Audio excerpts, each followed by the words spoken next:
Yo, what's good? Welcome back to another video, man. You know what I'm saying? Another Goldblooded podcast, another inconsistent consistency from us, honestly. It's become like a tradition at this point. But it's only been 12 days. Sometimes it's been 4 months. So at least we're chopping down the inconsistency a little bit. We're building something here, man. But we appreciate y'all for rocking out with us, honestly, watching the pod every week. Even if you happen to see the pod for this first time, please bear with us. You know what I'm saying? I'm new to this and I will be true to this. You feel me? So please stay with us, man. But make sure you like, comment, and subscribe. Turn on post notifications to be notified when we upload as well. You may be thinking, KB, how come you're going into this so quickly? It's because there's a lot of games we need to talk about. So I'm just gonna dive in. Usually we ask how Gift is doing. I'm gonna be honest, I know how they're doing, and we probably know how they're doing, to be honest. You can just make an assumption. So Denver, Gifted, they're alive, they're recording, so that has to mean something good is happening, right? So we'll jump straight into these games. We won't waste any of y'all's time. So how we're gonna do today, though, just to give you a quick heads up, there's a lot of games, like I said, so there will be portions of games that will be combined into some. So we'll talk about teams play, the Warriors play, how it ended up in certain games, and how it affected us, either win or loss. And to start off this week, because the last time we spoke about the Warriors was against Indiana, and an unfortunate loss. We played Phoenix, where we came off the back-to-back loss against Milwaukee and Indiana. Very, very rough. Obviously, there's the morale of the team was extremely low. And I thought to myself, at least it was a pretty standard win. I think there was some moments in the game where there was a few hiccups, like, oh my God, what are the Warriors doing? We were up 20, and then they cut it down, and then we go back up, and then they cut it down. But I think the Warriors stayed the course. I don't think Steph in particular really played outstanding in that game. I don't remember any standout performance. I felt like it was a pretty like mid-level Warriors performance, but we eked out a win.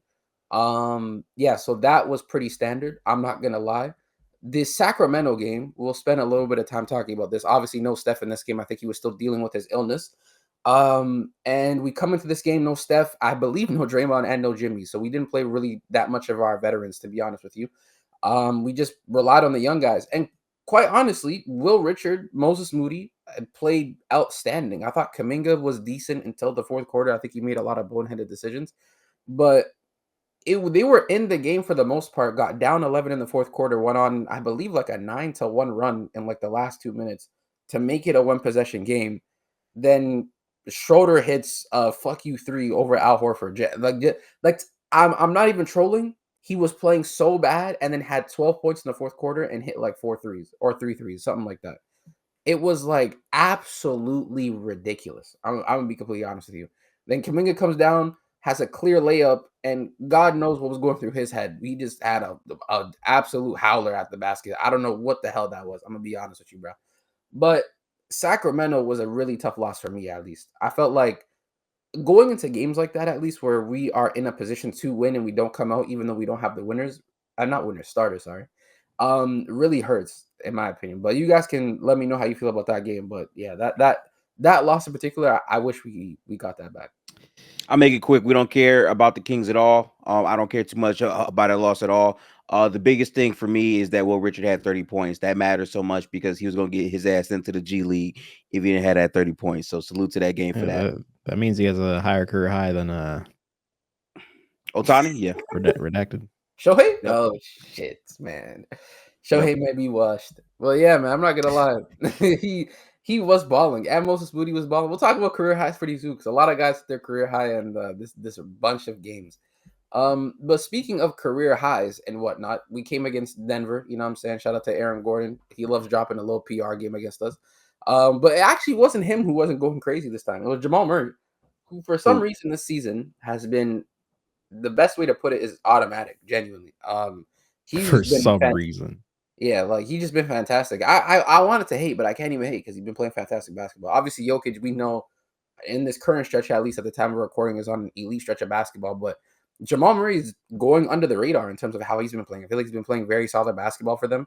I think a lot of the like bench units and stuff, even though Jonas has been great, I feel like Jamal's actually doing an excellent job of leading those units now. Like before, it used to be an issue where Jamal, can you lead the second unit so that Jokic could get some level of rest? Is Jamal Murray Jokic merchant or whatnot?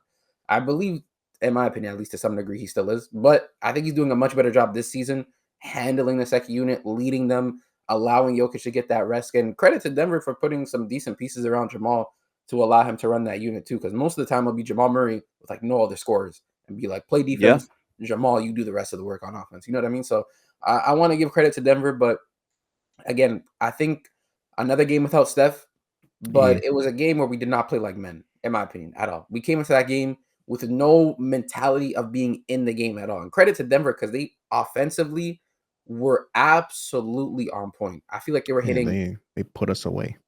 Yeah, quick. As they were supposed to.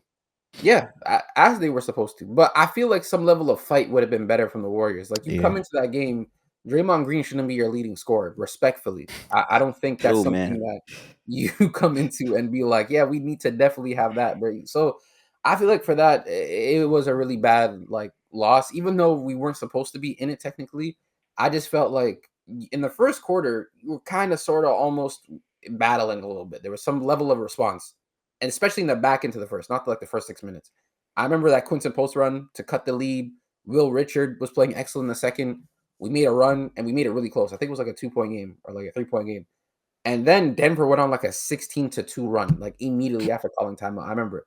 And the game was just gone. You know what I mean? So, like, I'm not going to lie. It was a tough loss. Jonas Valanciunas 3-pointers. Yeah. It was one of those nights for Nuggets where, like, everything was falling. Genuinely. Everything was falling. And, again, I'm sorry if I'm rushing through these games. It's just we have not talked about them. I don't think you're going fast enough. Hey, man, listen, I'm trying to give like analysis while also being reasonable with time. You feel me? So please please just be patient with us, but appreciate us too, man. You know what I'm saying? But next game, Indiana, and I'm not gonna lie to you, Indiana was standard to some degree. Horrible offense though, genuinely. I think like the Warriors are playing. We could play tank hoops too. Like that's the vibes I was getting. I'm not gonna lie to you. We were playing so bad, I couldn't even remember if did Steph even play that game? Wallah, I have no idea. I don't think so. No, he didn't. No. He didn't. No, he didn't play that game. Yeah, Steph didn't play that game, and boy. That was our biggest win without Steph ever. Hilarious. Bro, man. And it's funny because that game was in the mud for so much of the game, and then out of nowhere the third's like, oh yeah, I forgot we can actually hit shots, and then it was up. It was outrageous. I think that game was just slow paced. There was parts of the game where we let Indiana come back, and it was kind of annoying me. I'm like, bro, how are they in this game? Like, what are you guys doing? We ended up cleaning up towards the back end of the second half and performed much better, in my opinion. But again, it was one of those games where it was like, we got the win, but it didn't feel good because you didn't trample on Indiana. It was like you just kind of made it out. So the vibes of the Warriors going into, and we are about to transition to it now because I'm not talking about Indiana anymore. Into the OKC game, which I believe was the following game, which is the following game. Going into this game was a bit weird. Obviously, OKC on a historic pace right now. They could end up breaking the NBA record for most wins, obviously set by the Warriors in 2016. The net rating is historic. Their defensive rating is arguably, like, not even arguably, I think it's like top 3 to 5 all time, somewhere around there. Like they're holding teams 12 points relative to the league, yeah, like 12 points below league average, which is like comparable to Bill back in the 50s, which is outrageous, by the way. Like that's crazy. So going into this game, you want some level of like fight. You know the team that you're playing against, you know how good they've been playing, but they have injured players. Can you come into this game and stick with it until the very end? The Warriors did a good job until literally the last minute of the game. I think the last minute of the first quarter really defined how the game was going to go. So I think to start, we could all agree the Warriors and Thunder were going tit for tat. It was pretty close. We're finding ways to score. We were getting stops. We were forcing turnovers from OKC too. We were forcing a lot of turnovers. But that last minute where Steph got a flagrant foul on a 3, then that led to like 3 points. We were already the first in his career. Then Moses Moody's 3 on the other end, but even before that got switched to a 2, which lost us another point, and then they scored again. It was like an 8 to 9 point swing. At that point, it was like an 11-point game. At least I'm gonna tell you from my perspective what I was thinking, guys. Going to the second, I'm like, things aren't going our way, but you just find a way to get stops and get baskets on the other end. I just try to keep it as simple-minded as possible. I think the Warriors actually didn't do like I don't want to say horrible, but they did bad defensively, but I feel like in moments they were good. It was just like a bit unlucky, to be fair, but offensively we stunk. I think the Steph's return game was horrible. Like it was bad. It was really, really bad. So we could talk about this in specifics more. I feel like this really opened up an eye for me about like contention and how far do you see this team going? Because if you want to go far, the route unfortunately is through OKC because these guys are clearly the best team in the NBA, right? So if you want to be able to get to where you want to get to, which is in June to the finals and whatnot, and conference finals even, like you got to see these guys. And the first game was just really, really bad. Like on both ends of the floor, I felt like you were getting outplayed thoroughly. So what did you guys think of this game in particular, man? I think that Good. this was like the first time all year where the age difference was really apparent because going against OKC, who is very young and just athletic, um, you kind of saw that, especially on the defensive end. Like Steph couldn't shake anybody that was on him. Case and Wallace was just on this dude the entire time. Like he literally looked a little bit of Drew Holiday-esque with some of his like screen navigations and being able to kind of stick with him.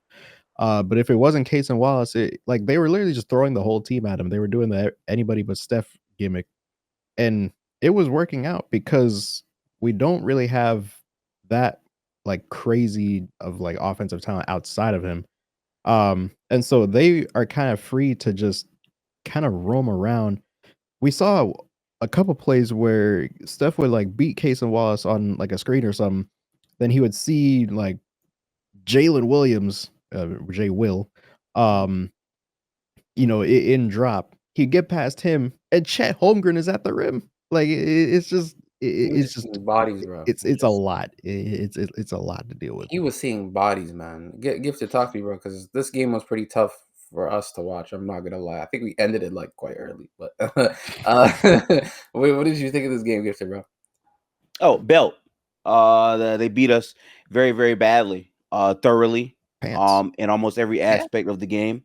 And that's why for me, it didn't really hit me that hard as a loss because it was just total domination. I also think that for Steph to come back off of the mind the game debacle where he had to spend several games recovering, for that to be his comeback game versus the best team in the league, kind of a setup for him. We really didn't play well in a lot of aspects. I will say this: it's it's almost a horrible look that that's the last Kuminga game that we have. Because ever since that point, we actually have just played really better basketball. But I think it was good. I think that was a belt that built character because like they really had to take that loss, dig deep, and changes were made. Well, he played. Didn't he play the first San Antonio game? Didn't he play He the did, the and then he first, got his like injury the in first that half? game. He played parts. He got hurt. Yeah, I think the second half he sat the whole time. I'm pretty sure Yeah. he saw the floor. But this kind of is obvious transition. But so Steph obviously played well and horrible. Sorry, I was about to say well. My bad. What I was going to say was I think the first quarter was actually pretty promising from Steph. He got a curl screen three and like two backdoor layups that was like pretty good. And I'm like, okay, Steph is like figuring out trying to slow it down. But then OKC, like I feel like in that particular first quarter, they weren't trying to make it press too much. But they realized if we don't just throw bodies at the lane every time he has the ball, then we're just gonna give Yeah. up points. So for Steph, it was a real struggle because, like Denver said, he beat his man. Someone would be pinching, and then even if he beat the pinch, Chet's at the low and just chilling there. But if Steph passes out, no shooters were knocking down their shots. And to me, that's the biggest thing where it's like Quinton, Al Horford, Moses Moody, Brandon Pajemski to some opinions of people. Um, that's like And that's like and Steph was melting. Steph was getting shots off like after the first quarter, but he was doing the gimmick where he was like, I'm just gonna chuck something up and see what happens. It's not really like they weren't really like good shots per se. No, they weren't. I don't want to sound like a he doomer, was but just fed up. I don't want to sound like a doomer, but like that game really didn't tell me anything about Golden State that I already didn't know. I really just think it showed me Yeah. more. Like, listen, It showed you OKC's more about defense OKC. Yeah. was so insane. Whereas, like, you know what? Fair. I can't even say nothing. Yeah, I hear you, bro. But after that loss, that really bad loss, some comments were made by Draymond and Jimmy in the press, and it kind of just struck waves in the NBA community where they were asking questions about OKC, questions about the Warriors, and obviously your title charge because you want to go and win the NBA championship. But in your last few games, you've been performing really bad. Now you're, I believe at the time we were 6-6. We were 6-6 heading into San Antonio, and they asked Draymond what's going on, Jimmy, what's going on. And Draymond had an interesting comment. I'll paraphrase, but he was basically saying when you play, everyone in the NBA plays with a level of selfishness. But when your selfishness affects the team play, that's when it becomes a problem. Again, I'm paraphrasing. I'm not really like actually quoting word for word. And Jimmy said something similar. This struck massive issues within the Warriors community. Obviously, people like fans and whatnot. Now, for me, I actually don't think he's talking about Jonathan Kuminga here. I don't think he was. And weirdly enough, I don't think he's talking about Brandon Pajemski. I feel like it was more so like he was frustrated and he said something because none of the players that I think about align with what he is saying. Just a general kind of statement, I guess. Would be the Exactly. word. Because Brandon Pajemski isn't good enough to be selfish. He always likes to pass the ball. And I don't mean that like I don't Not good enough to be selfish is a different level of ad. I'm sorry. No, but like you know what I mean. He'll even if he has 22 points in a quarter, he'll still pass you the ball and pump fake. Like that's the type of player that he is.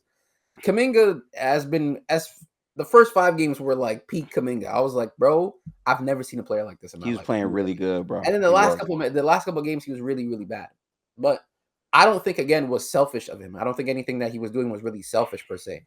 And there was no. I'm not gonna lie, KB. I will argue that what hurt Kuminga was not being selfish enough. Where like he was trying to not make, overall mistakes, and because of that, he wasn't going to the basket like we needed him to.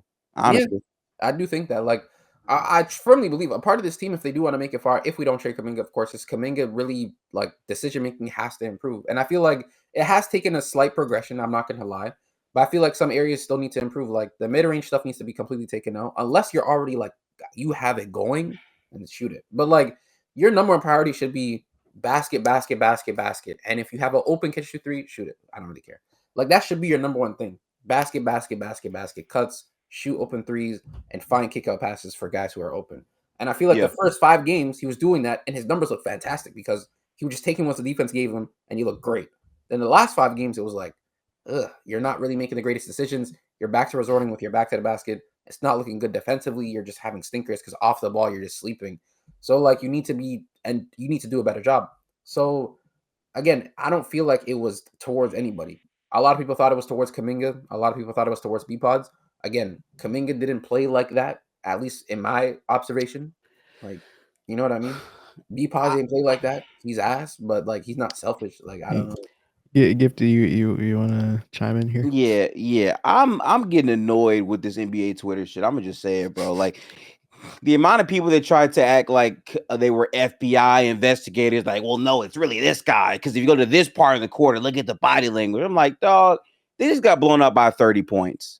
Like, obviously, if you're losing games and not winning games that you should, you're going to point to different weak links in the armor that you think this team has. I kind of think it was more so pointed towards the younger guys in general. Because again, Kuminga, I will not be gaslit, was phenomenal in his first 5 games, and then it tailed off. B-Pods was shitty all season.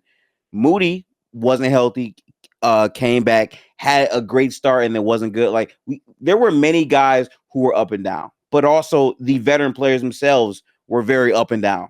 So like Draymond, I don't really dig too deep in all this stuff. Draymond himself wasn't the par himself, bro. Like he was talking about selfish play. He wasn't playing the best. Jimmy wasn't. Steph wasn't. Al wasn't. Literally, if you look down the entire roster, the whole a lot of people weren't playing well. So like to assume who people are talking about in some of these interviews to me is just a bit like you're just wasting your time because you're not going to go anywhere kind of just it's this guy or it's this guy. B-Pods was playing like this, so he has to be the guy who's selfish, whatever. Like, it doesn't gain anything. The best thing we could do is just hold yourself and your team accountable and talk to each other, communicate, figure out what's going on and where is it going wrong. And I feel like San Antonio was actually such a good game for us to just respond, especially that first game back. And we could talk about it, obviously. We beat San Antonio. Going into that game, the vibes were a bit like it was not really the greatest. We were 500, and we weren't really playing the best basketball at the time. We looked really, really bad. And we're going up against the San Antonio Spurs team that's rolling, genuinely. Like they have been playing great all season. A lot of teams, a lot of people, including myself, didn't expect them to have this level of a start. I think they were highest like 6, 5, but I didn't think they were going to be as good as they are currently. So that's credit to them, of course. But we go into this game, the vibes weren't good. You guys can agree with me. They just was not. It was a bit nerve-wracking because we go in, we're playing Wemby, and we start with Draymond at the 5. And for me, at least, I was panicking. I'm like, bro, Draymond by himself against this nigga? Bro, we're about to get doomed. Like, it's over. Genuinely, it's pants. That's what I believe. But we turned out with a win. So you guys can tell me, let me know how you feel about this game, because I know who I'm going to talk about at least. So you guys can do your thing, you know what I'm saying? So for me, I think the second game is louder in memory. What I remember from the first game was that we did not have a hot start. We did go down 16 at a point. But the difference between that game is, thankfully, they weren't hitting shots. We weren't either. So it felt very much like a slugfest. And then Steph really got it going in the second half. I think that's where he really imposed his will on the game more and more. And that really strung us overall together. I forgot how much he had in the third quarter, but he was dominant. And yeah, like that type of performance rallies everyone there. But again, you have to give a huge shout out to Jimmy Butler. I think he was also a very key player in this game. He was huge. He was. I 100% agree, man. I know Denver, you're gonna talk about stuff, of course, but how did you feel about like defensively in this game? Yeah, that's actually my main point what I was gonna talk about. Yeah, so coming into this game, obviously very concerned with having Draymond Green as center. Coming out of this game, Draymond Green is the greatest defender of all time. Had his best game defensively the whole season. Yeah, absolutely. He's ridiculous, man. Yeah, here, hold on. I'm trying to see what the stats are, like what he held Wemby to in the first game, not like like combined. Was he 8 for 21 guarded by Wemby for both games? Was that what it was? Both games. That's ridiculous. I think it was like 2 for 7 or something in game one. The thing is, though, like, one thing about Draymond that I always give credit to, even though in the regular season he may not be the most consistent because of his age now, I just feel like, bro, when he gets up for a matchup, he will get up for a matchup, bro. Like, he sees Wemby on his calendar, he knows I'm taking this matchup with the utmost seriousness, bro. And I respect that to the utmost degree because that's a true competitor right there. Genuinely, a true competitor. But defensively, I don't feel like it was only just Draymond, even though he was our best defender, who really locked in that game. At one point, shout out to Chris in the chat, we were down 16. And we rallied. Like, there was the second quarter, even before Steph's eruption in the third, where we were chipping at the lead. I think we cut it to like 5 at one point, right? Then we ended up, Steph had 22, I believe, in the third quarter, but we had a 43-point third quarter in that same quarter. It was 43 points. So 22 points were also accounted for beside every other Warrior now. Still a carry job from Steph. But it was excellent because Will Richard was great. I thought Moses Moody was excellent. I thought, like, all these guys played really good basketball. GP2 played great. Brandon Pajemski, solid. Like, everyone to me was contributing at a certain level. Jimmy Butler continued to add just a level of consistency within each lineup. And when Jimmy's decisive, it really, really changes the landscape of our team because it shows we actually have two people who are being extremely aggressive in terms of getting what they want. And then that's when things start to just click, right? So I think that first game was just excellent across all boards. Yeah, I think defensively played fantastic. So the first game, I just did the math. Draymond held Wemby to 4 for 12 in the positions that he was guarding him, and 5 turnovers. Crazy, man. And obviously, we briefly spoke about Steph, but that first game was ridiculous because coming off of OKC, a lot of people were questioning, like, what's going on with Steph? You know, is the yearly is the decline here? Like, you know, even though he is getting worse because he's getting older, but like the decline that people are talking about is like a level of decline that like requires, oh, this nigga's not an NBA player anymore, which clearly isn't the case. 40. How much did he have? 45 points. 46. 46 points. And he in that game, I believe what was the stat? He became second all time in 40-point games at the age of 30 or more, and he was one behind Michael Jeffrey Jordan. You feel me? He also took, I believe, 16 free throws, which Spurs fans were very unhappy with. I mean, I'll be honest with you, unhappy. Steven Castle, fuck Stefan. Steven Castle. You're gonna call him Steven. Should have been out of the game. I'm gonna be honest with you, bro. He should have been. Like, he should have been fouled out by the third quarter. I'm gonna be honest with you. We seen the defense that he was playing within that first half, bro. Like, he was not playing defense. he was playing. You guys seen how many fouls he was committing off the ball, and they didn't start calling until later in the game. And he ended with how many fouls? Like 5, or did he foul out? No. What did he Wait. end with? No. He had 5 fouls. Yeah, I bro, remember ended the he game with 5 he finished fouls. the game because that's how Wemby got the triple double. He passed the full court True. pass, and True. Yeah. and Steph made the jumper. Like, bro, he should have been out the game. And Steph, with the resiliency in that third quarter to not allow himself to have another bad game, because in that first half, nothing was going for him again. It was another issue where it was like, you're getting good looks, can't convert. But then he hit that 3. Was it the second? No, it was the third quarter where he came out, he hit that 3, and he kind of just like looked in the sky and said, "Thank God," and then just Yeah, he actually. It wasn't really like that he was necessarily playing bad. It's just that he couldn't hit threes. He was making his 2s, which was actually making his 2s for sure. Which is actually kind of crazy. He missed only 3 2s in that game, I believe. In the first That's one, wild, man. That's crazy against Wemby too. Like Jimmy didn't want to drive, and Steph was like, "Nah, fuck it, I'm going to the basket, bro. You're not gonna stop me from getting these layups." But I forget, KB, by the way, if it's this game or game 2. But like, I do want to give Pods credit because in one of these games, in the fourth quarter specifically, even though the rest of the game, I don't think he played well. Okay, so then I'll say that then. Yeah, yeah. I ain't gonna lie. But it was pants in game 1. I'm not gonna lie.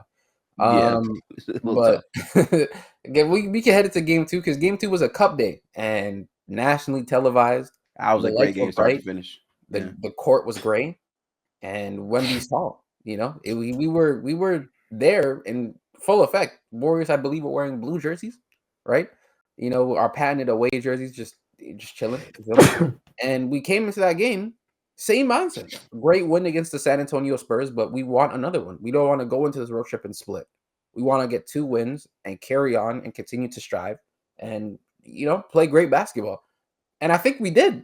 Genuinely, I really believe we did. We started off that game forcing extreme amounts of turnovers. I thought Will Richard in that game was excellent. Obviously, we're going to talk about Steph and his 49-point performance, back-to-back 40-point games, oldest in NBA history to have back-to-back 40-point games. Tied Michael Jordan for most 40-point games at the age of 30 or more. At 37 years old, a 6'3" guard leading the lines like that. My goodness, what an amazing basketball player. But Jimmy, excellent. Draymond, defensively, excellent. Brandon Pajemski, Gifted alluded to, unfortunately, he got the games wrong, but we know what we meant. Game 2, he was excellent. GP2 in game 1 and game 2, both really, really good. Yeah, he had some really important plays, man. Like really important, like massive plays. What did you guys think of the Warriors in this game in particular? I thought it was standout, vintage performance from us, bro. I thought it was a better game for the Warriors, ironically, because I feel like their defense hit earlier, and more importantly, I think their offense looked a lot better and more steady all the way throughout the game. I thought they got a good combination of players to step up in big moments. Specifically, though, like the ball movement looked a lot more crisp and cleaner than it did in game 1, in my opinion. Yeah, I think like we kind of like it's weird because usually when we play a team twice and the second time, even if we beat them the first time, feels a bit like weird because you feel like the team's gonna come back like variance-wise and play better, especially in the opening minutes. But like it felt like as if we knew that they were gonna come up with some level of aggression, so we kind of matched it immediately, which I really, really like. Like I love when we do that. But Denver, what did you think, of course, about this game? There's so many factors going into this.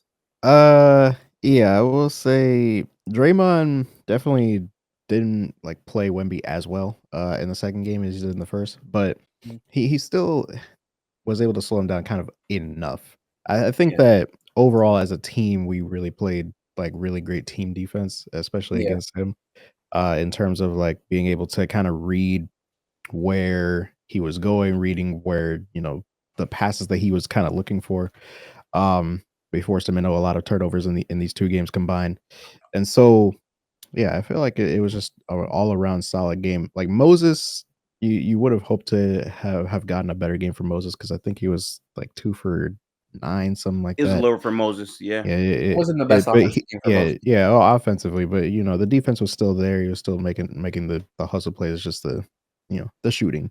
That was but you know, GP2 I guess took his powers, so yeah, honestly, that fourth quarter from GP2 was ridiculous, man. I don't think it can be understated. Like he hit shots where it's like, bro, if we don't score right here, it really might be over. And that fourth quarter was like, bro, it was back and forth. It was Wemby put back layup and then Jimmy layup, or like GP2 3, then a made basket for San Antonio.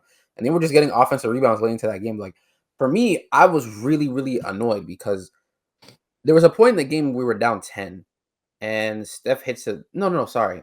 There was a stretch in the game before we even go down 10. There was a bit before that. We were down by 5. I believe it was 82 to 87 or 80-85, something like that.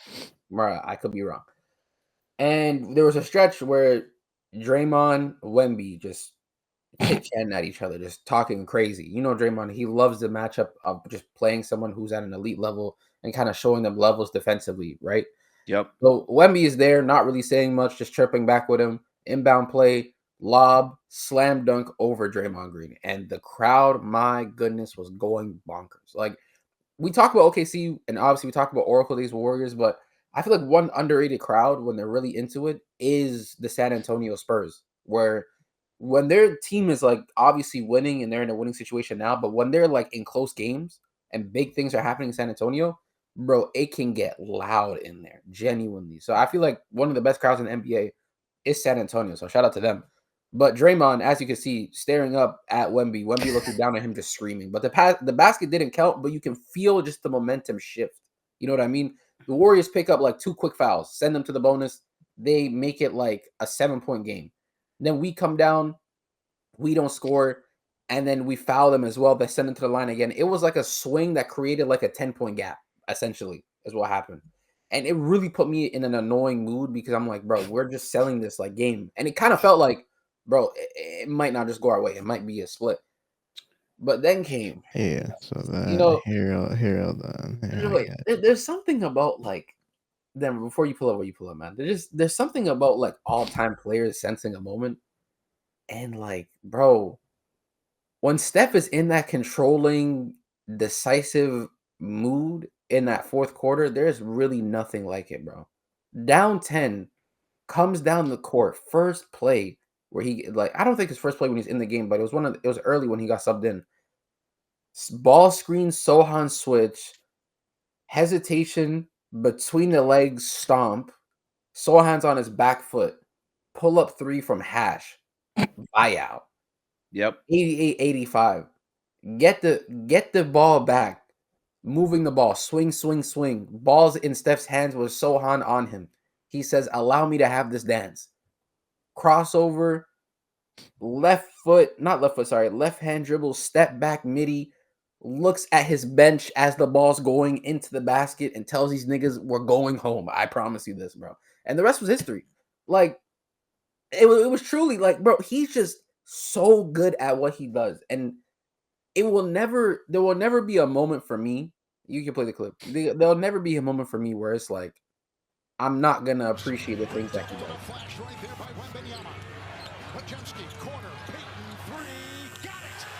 That was huge. We're down 8. Humongous. And the positive big win. Big. Yep. Look at Steph in all of these. He knows kind of what's happening here. Yep. Yeah. See, they won't even hit a shot right there.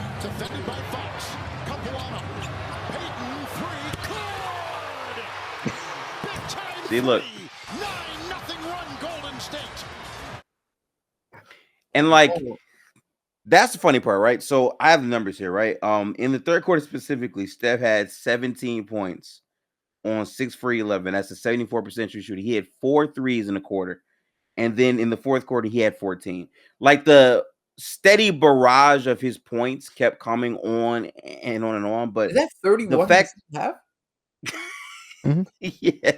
Oh, how many 30-point second halves has he given us, bro? Genuinely. Bro, I I think it's insane, but my bigger point is for that to happen right after the Draymond Wemby thing, where like we had so many plays go wrong against us, it showed like heart for Because this team. that was to step up. also when the officiating kind of got a little bit questionable because they were trying to kind of take back control of the game after the whole Draymond Wemby debacle. You know what it was? It was a makeup because they called the foul, but they didn't give the and one dunk, so they were annoyed. So it's so obvious in the NBA when you can see, like, I don't want to say blatant cheating because I don't think it's cheating, because what the fouls that were being committed by the Warriors were fouls, but I don't think they would be called in any other instance. I think it would just be play on kind of thing. But they knew excuse me, they knew they kind of like messed up with that, and it had me annoyed. The point in the game where I genuinely thought we're not winning was the Sohan corner three. When he hit that, I said, bro, it's long, bro. It's a long day for us, bro. Like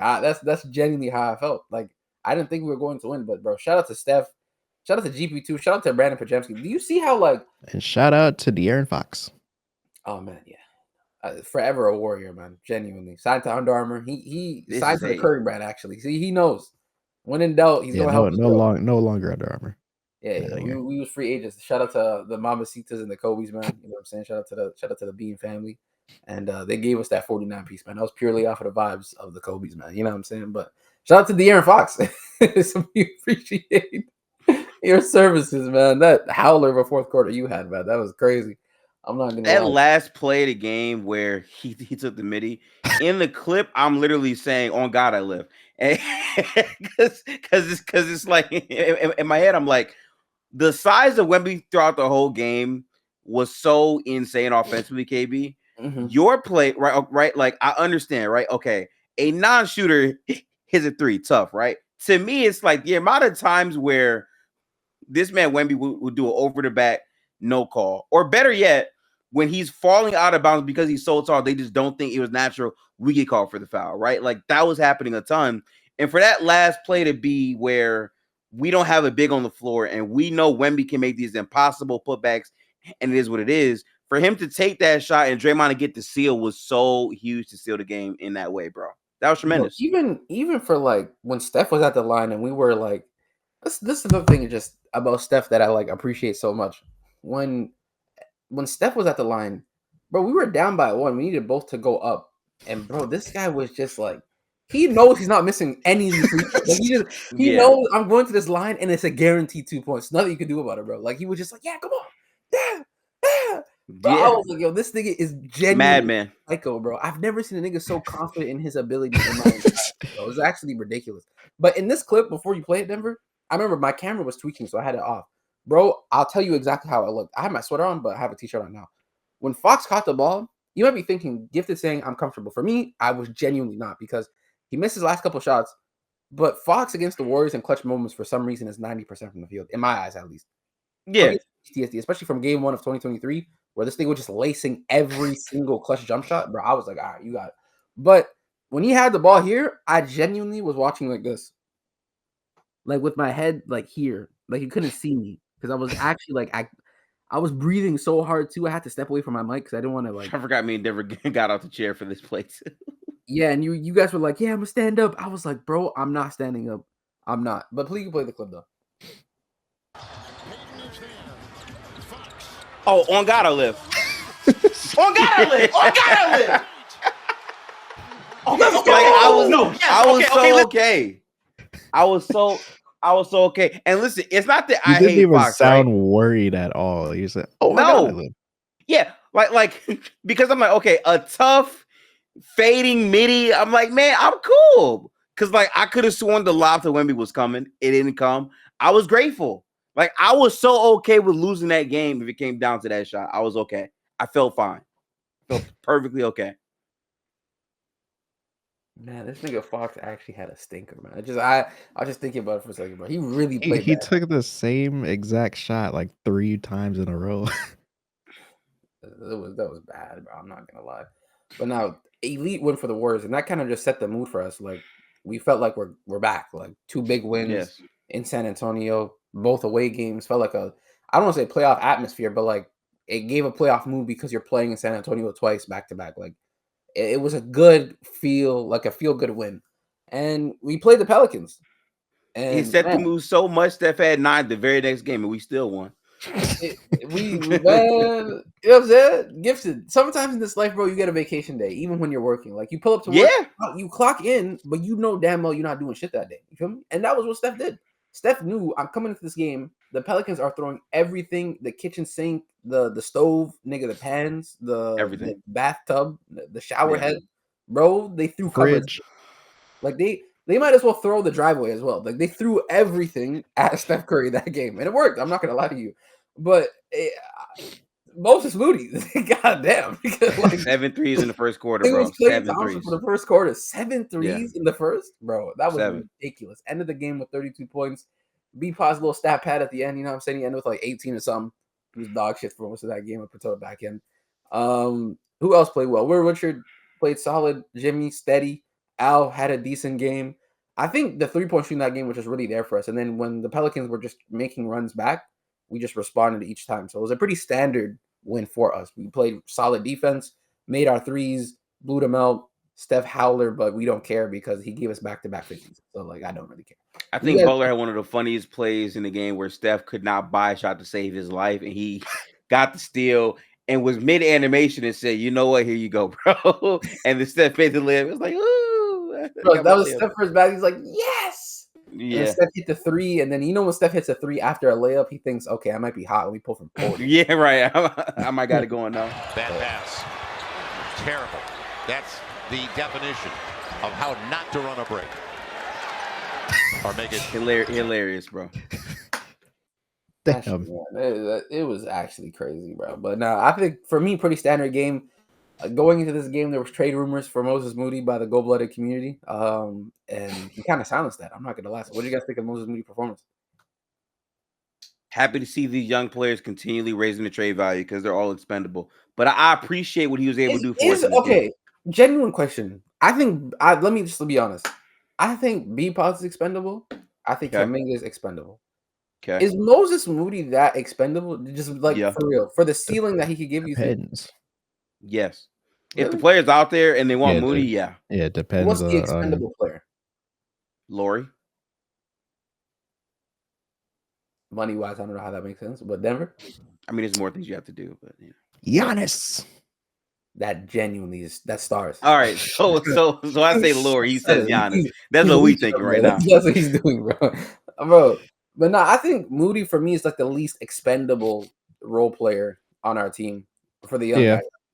That's fair. That's fair. Doesn't mean he's not. I just think for the ceiling that he gives you, the shooting display has clearly improved. And when I say improved, I'm like, bro, no, it is. When you give the ball to Moses Moody, I'm just like, yo, that bitch going. I feel like it's going up. Yeah, that's what I'm saying. Like when you give the ball to B-Pods, bro, I'm like, bro, just bag it. I'm not gonna lie, just put it in the bag and hand it to my DoorDash delivery like person, bro. Please, just like I don't want to see you with the basketball. That's how I feel. When Kuminga has it, I'm a little antsy. Depends how he's feeling. Like the 2 plays before, did he make? I do be feeling antsy a little bit sometimes. You know what I'm saying? Like, is he gonna drive and just and stop 2 feet in the paint? Like, I don't know. I got Will Richard though.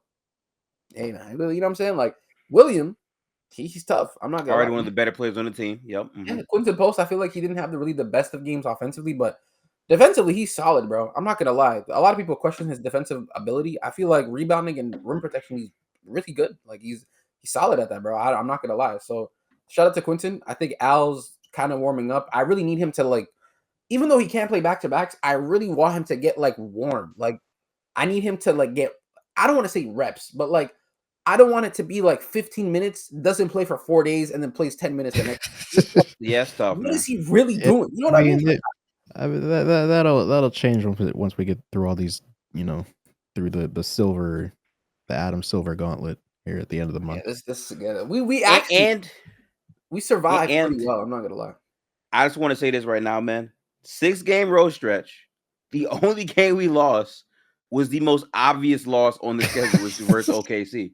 To be honest with you, so far, like all these other games we've won, I'm pretty sure we would have predicted a Spurs split where they get a game. We won both of those games. So far, they are beating the allegations that this is the same team that could not win on the road. Two wins off of Spurs going into the Pels game. You think the Pels about to drop 40? No, you shut them down quick. You made it easy work. Trey Murphy, who was reportedly, according to the Goldblooded community, a Warriors target, was neutralized, bro. I'm gonna be honest. He wasn't doing much that game. Credit to Moses Moody. And then Moses Moody was walking down the other end as well. 7 threes the first quarter. 32 points, bro. Come on, man. But nah, that's all the games. And goodness me, that was a lot of games to cover. I'm not gonna lie, I need to like breathe for a second. But we could head into this week's games because we have Orlando, Miami back to back. All the veterans are scheduled to play against, I believe, Orlando tomorrow. And then we have Miami the next day. And then I don't know what our third game is. I actually don't. Portland. Is that at home or is that in Portland? That's at home. That's at home. The Miami game is the last game on the road trip. How And then long we are we have- at home after this? I Can we pull up the th- schedule? I Dennis? think it's 1, a 2, 3, 6-game 4. homestand. 2, 3, 5. 5. We're home for It's 5 games? Portland, Utah, Yeah. Houston, New Orleans, OKC. Portland, Utah, New Orleans, Houston, OKC? Yeah. And that OKC is our second of 3 games that start at 11. Yeah, it starts at 11 p.m. I ain't gonna lie. I don't care what time it start. I need my get back, bro. I don't care how good them niggas are. That loss I would love to hurt. get back. I need Absolutely. to get back. I need. Wait, is Houston OKC back to back? Houston is the game before. No, it's Houston, then Pelicans, then OKC. Okay, so we have a little filler win. All right, in case we lose to Houston, Yeah. we just reset, get Pels win, and then okay. Yep. So we, that's decent. Okay, let's start off with the Miami. Let's start off small. Miami, Orlando, Miami, back to back. How Yeah. are we thinking? I think going to this game, Orlando, tough loss. against Houston. Orlando just lost a heartbreaker in Houston. So they might pounce on us. But the Warriors have been playing very good basketball. And the last time Steph was in Orlando, see what happened. Great game. We remember it was 50 ball. You know what I'm saying? 12 threes, actually. And he just got his bad game out the way versus. And he just had a bad game as versus well. Pelicans, I mean, like, so, the variance is telling me 45. That's what it's telling me. I'm not gonna lie. The variance saying 45. Okay. That's what's telling me. But I think I'm not gonna lie. I'm confident, bro. I think we could beat Orlando. Genuinely. What do you guys think? So I'm gonna say this. I said this earlier too. I was very happy to see all these back-to-back road games early in the schedule. More importantly, I think this might be our best back-to-back on the entire schedule. Orlando and Miami is not a bad back-to-back. You don't have to go from here to this side. Like it's very, very close. So I do like that for them. But also, like, they're two teams that are relatively good team. I think Orlando has been underperforming. Miami has been overperforming, but Bam Adebayo has been hurt. Norman Powell terrifies me. He does terrify me because he is regularly a Warriors killer. You know what I'm saying? So that'll be interesting how that he is regularly a Warriors out. killer, and he's having a career year. He's averaging, I think, 26 points. Yeah. Yeah. Probably us, man. But I think we beat Orlando. Y'all, what do y'all think about Miami? We lose? I think we I want to say we win that, but I feel wary because that might be the return game for Tyler. If Bam plays, I might lean towards we lose that game more than winning it. They also might sit a lot of the vets on that back-to-back, so I don't know. They're going to sit Al for sure. Steph, I don't know, because he just came back, so he's kind of getting into the groove. I don't know if they're going to sit him. Draymond, they might. Jimmy, they might. But I'm going to go bold here, man. I think we go back-to-back road wins again, bro. I'm going to be honest with you. I think the form that we've been on, obviously Orlando's been on a bad loss. I think these are teams that we could compete with. Miami, I'm not 100% sure about, depending on rest. But if we do play our guys, I'm fully confident we can beat them. I just feel like defensively, these like past few games, they've been really telling for the Warriors. I think we were really hard defensively on us to start because I felt like, oh my God, what are we doing defensively as a team? This is not really looking good. But these past like 5-6 games have been really good defensively for me. So I feel like the Warriors again could really put on a stretch where they look really, really good. I think obviously Milwaukee, Indiana, Sacramento were 3 really bad losses. Even Portland 4 really bad losses that we wish we could have had. But I think the Warriors understand a sense of urgency right now within the start of the season where they don't want to be in a position where they're still fighting for seeding all the time. And these games where you play Orlando back-to-back in Miami, you need these wins to pick up and get them early because the schedule is going to get easier for you as the time progresses. So as your team is healthy, as Melton comes back later into the season, and we didn't have even – what the hell happened to Seth, by the way? I mean, we're still not all the way to the midway point yet. I'm pretty sure by like the 24th, he should be able to I thought it was the 15th. Was it 15th? Yeah, he's not a Warrior. He's not. No. They said like towards the middle or like the endway point of November. So I am expecting. I thought it was November 15th. Nah, I don't believe so. I don't exactly, think Chris. Yeah. I don't know what Melton's timeline is looking like. I haven't really seen any updates from Slater or the Warriors. I actually want to say it's bad because Buddy Hield gotta But this is a good thing though, because Buddy hasn't had a good game yet. Jesus, man. Buddy hasn't had a good game yet, and I don't think he's been relatively killing us. I'm not gonna lie. I don't like when he comes on the floor. I'm a bit annoyed because like, damn, it's Buddy. But It's just not blah. like, Yeah. it's not like GP2 where GP2 will dead torture you. Like you know what I mean? Like it's bad. You know what I'm saying? But yeah, man, I think we go back-to-back wins there. And our who's our third game when we come back? Third game, you mean after the road trip? Third game, according to this, we play Portland, Utah, Houston. Houston will be the third game. No. I'm saying after we play. Oh, we play Portland on our first home game back. Yeah. Yes. Okay, that's our loss. I think we go 2-1. I think we go 2-1. That's not crazy. That's not crazy. Yeah. To say honestly. Yeah. That's our loss. Portland just has our number, bro. I'm not gonna lie. The size and they just play with pace. I'm not gonna lie. They're just gonna try to tire us the whole game. I feel like we're due to have a Portland get back though. It's at home. I really feel like the Miami game is interesting because it depends on what version of Butler we're gonna get. He's been very consistent all year long. Obviously, there is the Heat thing, so he's gonna want to play in that game. You think he's gonna Andrew get Wiggins. his first return back to Miami? No, he returned back No. last year, didn't he? Yeah. Second, yeah. Did he? Yeah. I don't remember what his first return felt like. but Did Curry play with him? He did not perform that game. He did not play well at all. But, I kind of remember that game a little bit. But you think they're gonna boo him? I don't think so. I'm not gonna lie. I mean, but did Curry play with Jimmy in that game? I can't really. I don't remember. I don't remember. I don't think so. No, I think we go 2-1. So what do you guys think? 2-1? I think 2-1's viable, honestly. I